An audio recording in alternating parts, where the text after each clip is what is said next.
Hello, and welcome to People for Podcast.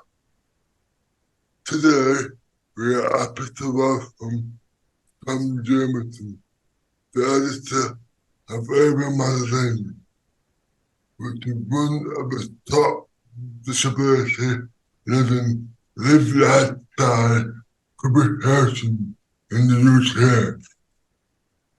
We are then to be speaking to Tom about his role as editor and getting some more information about Craven magazine. Thank you for taking the time to speak to us today, Tom. Not at all. It's a great pleasure. Thank you very much for having me. What is Craven magazine all about and what is it for? That's a good question. It's a good start. Craven magazine, I think, is the UK's favourite disability lifestyle publication. We've been going since, goodness me, 1994. So it's a long time, almost 30 years. We've been applying ideas and answers and solutions for living better with disability. Craven magazine, in a nutshell, is all about what disabled people can do, not what they can't. So it's for all types of disabled people, whether you've got a physical disability or a learning or intellectual impairment or a sensory disability like visual impairment or are deaf, those types of things. Everybody's welcome. How long have you been working at Craven magazine? Yeah, a long time actually. I just realised only the other day that I've actually been with the company since 2008, and I've been the editor since 2013. So 15 years, which is an amazing amount of time. But it's gone by so quickly, I suppose, because I've enjoyed myself. What made you get involved with working with the magazine? Well, it's a strange thing to say, but I didn't really know what Craven magazine was all about before I got involved with it. Actually, when I joined the company, Mr. Craven invited me to get involved with the company. I was actually selling adverts and stuff like that. And when I got in there, I realised that this was a fantastic magazine and a really important thing for disabled people. And I really wanted to be more of a part of it. And I'd always had an interest in the media and in magazines. So I actually started passing the editor at the time, my predecessor, Mr. Glasgow. I started passing him stories and he started to put them in the magazine. So it's just strange how things have developed, and suddenly I find myself having been the editor for 10 years. So things change, don't they? It's amazing. Have you attended award events before? Yeah, I have. Yeah, I've been very, very lucky because that's one of my favourite things to do. I love meeting people, and particularly I love talking about Craven magazine and what they like and what they think might be better and their opinions on various things that I've written about. It's really important as well, because otherwise I don't have a relationship with our readers. I don't know what you want in the magazine, and the magazine's all about obviously disabled people and their needs and the answers and solutions they're looking for to their everyday issues and challenges and stuff like that. So it's really, really important. So yeah, I've been to NAIDEX, goodness me, maybe 12 or 13 times over the years. I've been to National Diversity Awards, and goodness me, I've been to the Paralympics. And sometimes I get really fortunate. Happily, I've also, on behalf of ABLE, I've been able to travel to Switzerland and Brazil and Israel, and I'm just back a few weeks back from Germany. So I've had a lot of adventures with ABLE. It's been great. And so, you know, I'm looking forward to more in the future, of course. Have you worked together as a team on the magazine? Yeah, there is a team at ABLE magazine, and we all bring different skills. I mean, for goodness sake, I couldn't design the pages. I can write and I can interview people, but I'm not in that way artistic. Similarly, there's people that make the phone calls to get the adverts, and there's people that make the phone calls to bring in the copy, and there's people that make the phone calls to make sure that the magazine is distributed to all of the companies and individuals that subscribe and work with, just like your team around the table here. We've all got different roles, we've all got different skills, and we all put them together and it comes out as a magazine. So it's very, very important. You're right. Who is your in It's, Yeah, there are people that inspire me all the time. Honestly, there are people I know personally, lots of disabled people that inspire me just with their amazing ideas and innovation, problem-solving techniques, and so on and so on.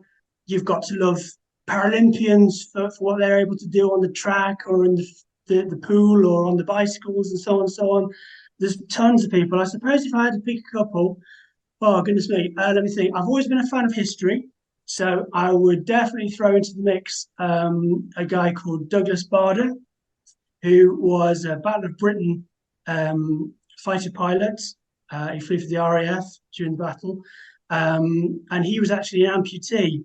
And although he was shot down, they just couldn't hold this guy. He escaped from prisoner of war camp and stuff like that.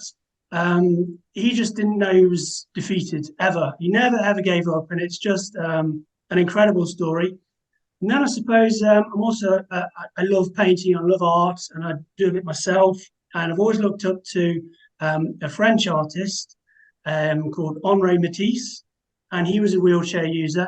And his paintings and cut paper works were enormous scale. Some of them are, 10 feet square, which is an amazing thing. He actually put his paintbrush on a big pole, and he would sit and paint with the canvas attached to the wall. An amazing thing. And actually, if you look at some of his stuff, you can still see his fingerprints on modern art and design and the way we use color even today. So they're two of my big disability heroes. Why is it important that people with disabilities who live appearances get their voices heard? Well, I think you're right to the heart of the matter there. Right to the heart of the matter, in as much as I think everybody needs their voices heard and their experiences respected and their opinions valued. And that's precisely what Able Magazine stands for and campaigns for and is enthusiastic about. I think anybody with a disability today that's among those that are shouting out and asking for their civil rights and asking for better than we've got right now is doing the future a great service, as well as the present. We actually live in a time when the UK's population is aging, and with age comes disability. Obviously, people become, let's say, deaf, or they have visual impairment, or they might be affected by stroke. So it's crucial that we talk about what disability means to us and where it could go, and what our potential is, and how we're able to problem solve, and how we're able to tackle obstacles. Otherwise, those ideas don't get out into the world. So it's a great question, Graham. Thank you very much for that one. what is your plans for the future? Well, I think that it's really important to continue in that mission that we've just described, to enable disabled people to find the answers and solutions that are going to make living with a disability easier, quicker, stronger, better. And that means incorporating not only organizations that deal specifically with disabled people, but also every organization, every person, every group. I want to see more, let's say, car manufacturers advertising in Able. I want to see, adverts that you might get on TV for a mainstream audience in Able. I want to see a normalization, if you like, of disability. I think our end game, if we've got one, is that disability isn't them over there, and able-bodied people isn't them over there. It's everybody together. That's what I want to see more of. I think that's my outline of what I'd like to see in the future. What is your favourite part of working at Able Magazine?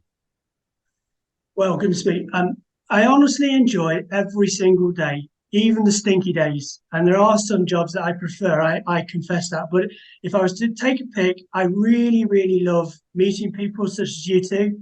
Alex and Graham, it's good to meet you. And I love hearing stories. I love discussing ideas. I love discussing issues that are going on in current affairs, stuff like that. So I suppose interviewing, I guess.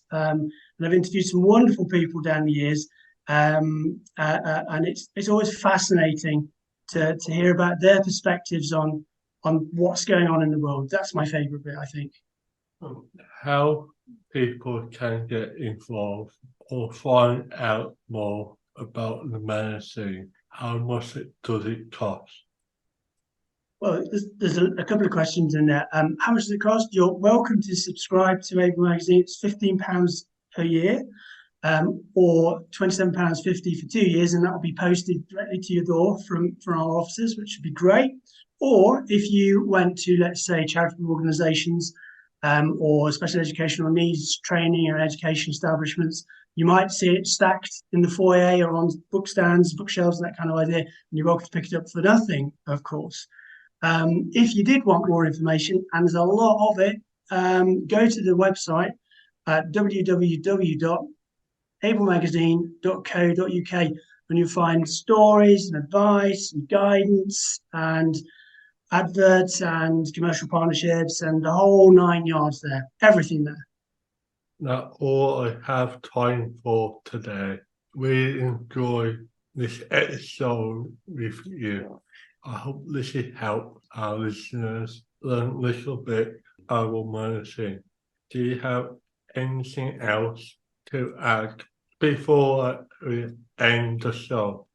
Well, thank you very much for all your questions. They were great questions. So well done, well done. If I was going to add one more thing, I would simply like to say to all of your viewers that already read Able Magazine, thank you very, very much. Thank you for being involved with it. Thank you for telling us you love it. Thank you for telling us you want it improved here and there. That always helps. Everything helps. And I suppose to anybody that doesn't know the publication, I invite you to get involved, and I invite you to visit the website. I invite you to find stuff that we think you'll love in our publication. So there you are.